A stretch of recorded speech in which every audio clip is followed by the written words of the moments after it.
Somehow, miraculously, I was alive. Some twist of fate, some hand of destiny, but I was alive. Strange as this new world was, I knew Toll must have come this way, and it was my task to find him. And it happened like this.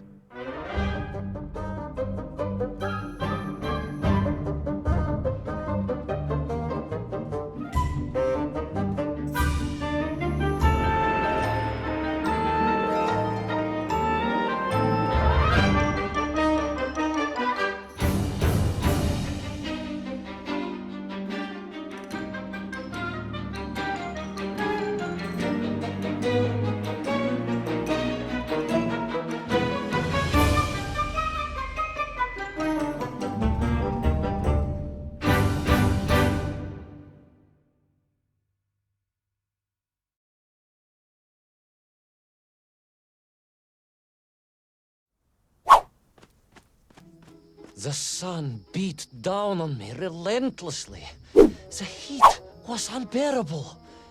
I was exhausted. Yet I could not stop. I had to go on. For 7 weeks I trudged across the desert. On the second day... Please, comrade, if we may. I think we can skip the details, unless you consider them to be particularly relevant to the location of Little Orpheus. Of course, General. We will simply omit the tale of the singing chasm. The oasis of mirrors.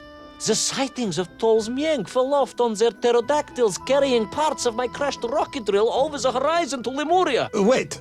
The what? Singing chasm? Not that, but the rocket drill. Oh yes, General, the rocket drill.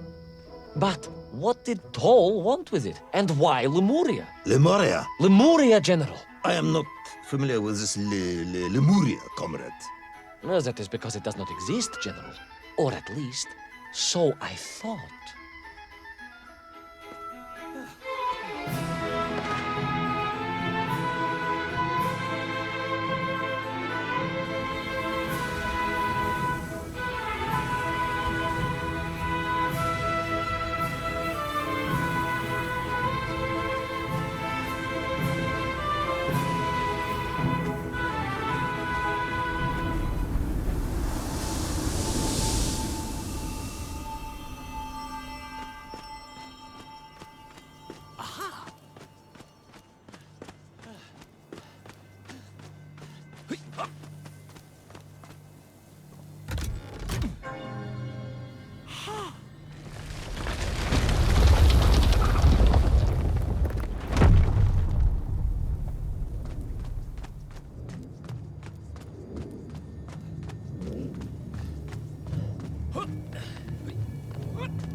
Strange crystals seemed to exert an extraordinary hold over the stone blocks and arches.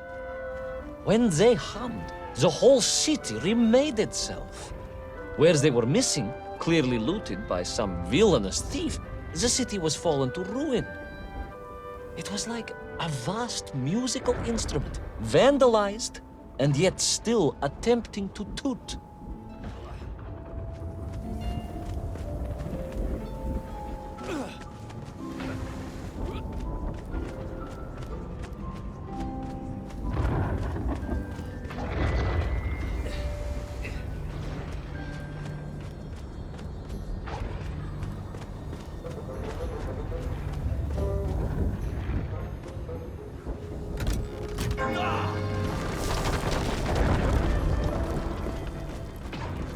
How poetic. I'm sure our engineers would be fascinated and baffled in equal measure. If the whole department hadn't been arrested for sedition last week, I would happily convey it to their skeptical ears. Sedition, General? Really? It is unfortunate news indeed. I am joking, comrade.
Oh, yes. The Menkv were here, all right.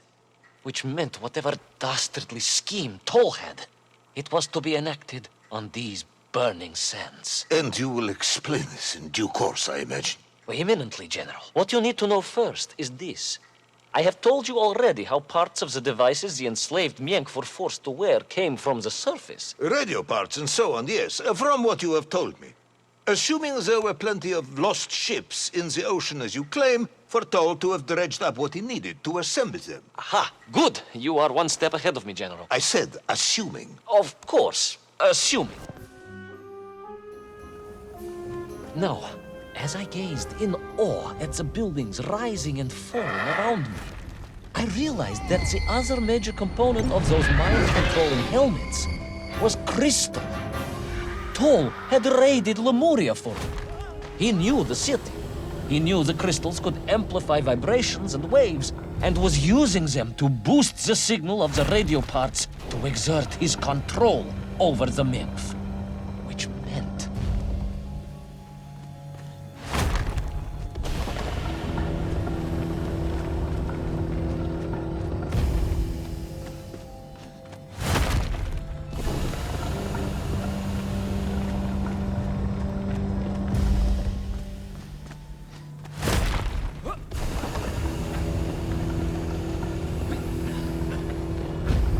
Yes? Imagine, General, what such amplification could achieve when fused to the finest atomic science our great Soviet civilization has produced. Wait. I do not understand. You said Toll was planning on using the bomb to shatter the Earth's crust to return to the surface. A tragic mistake, General. They had not recognized the extent of his mad ambitions. You mean to imply Toll would have attempted to enslave the Russian people? Pah! The will of the Soviet citizen is mighty and strong. To you, perhaps, as a trained warrior, but consider, perhaps instead, a humble son of a toy maker from Tomsk. Ah, yes. Perhaps we have our share of simpletons, after all.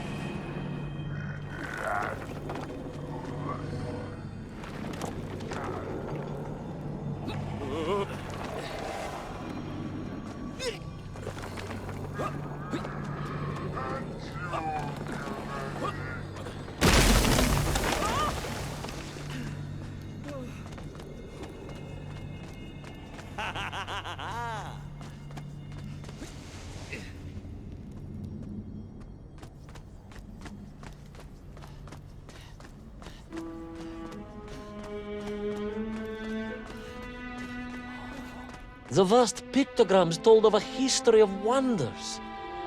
They seem to suggest the Lemurians were travelers from another world, where a mysterious clock seemed to stand. That is very mysterious. As mysterious as the location of little Orpheus, perhaps. Ah, yes, of course, General. I am just getting to that.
As I bravely explored that ancient city, a question was gnawing at my mind.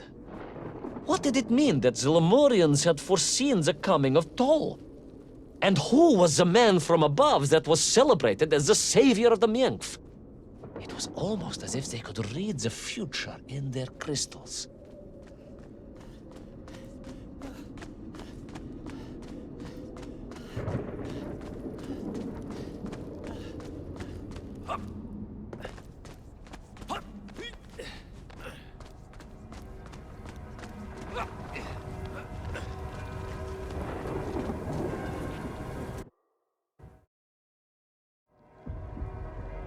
The bells of Lemuria tolled and tolled, a roaring symphony, a crescendo of peals that set the city dancing, each note causing the crystals to shimmer and cascade with light. But the sandstorm was no natural phenomenon, and the bells did not ring for celebration. Something was very wrong here. Aside from the pterodactyls and the Menkv and the dancing stones and the ancient magical prophecies and the crystals and now the giant bells, you mean? If you don't want me to continue, General, then I can easily just quietly go home. Don't think Chepucha will get you out of this one, comrade.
Through those magical structures, a righteous fire in my heart.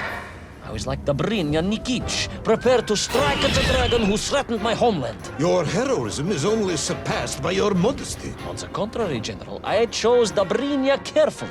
Like him, I am a simple peasant. It was fate that chose me to descend to the Earth's core. It was General Komanin who chose you to descend to the Earth's core. But don't let that get in the way of your story.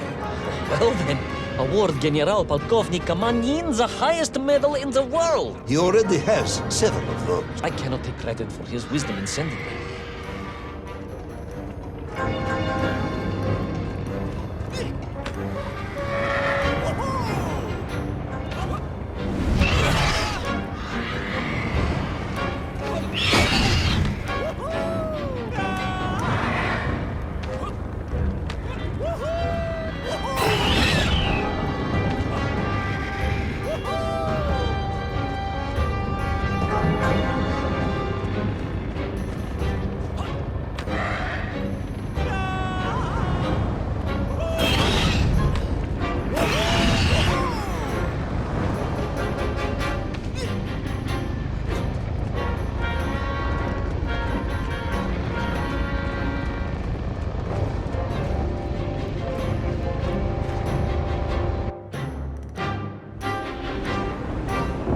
Was once a rocket drill ship, built to burrow into the Earth, was now a mighty vessel, repurposed to blast off into the skies.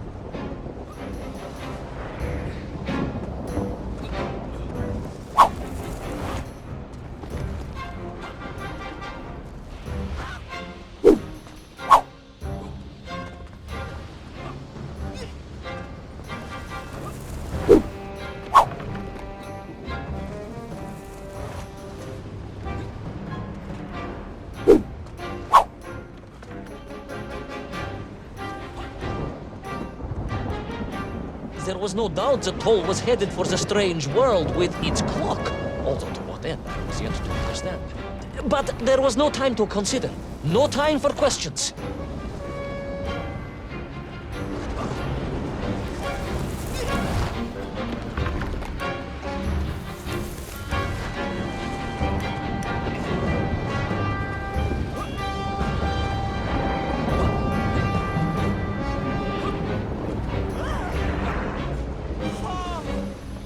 Hole was on the rocket.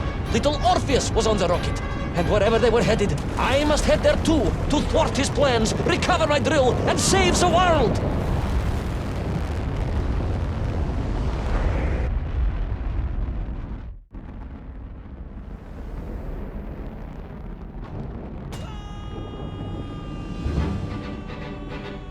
Will our enthusiastic yet disorientated hero be burnt to a cinder by the rocket's engines? Will he be smashed into the rock that surely must be beyond the Lemurian skies? Does Nikolai Petrovich Kamenyan really need any more medals? What was the strange clock, and what could it all mean? All of these questions, and more, will be answered, if you're extremely lucky, in the next exciting episode of Little Orpheus!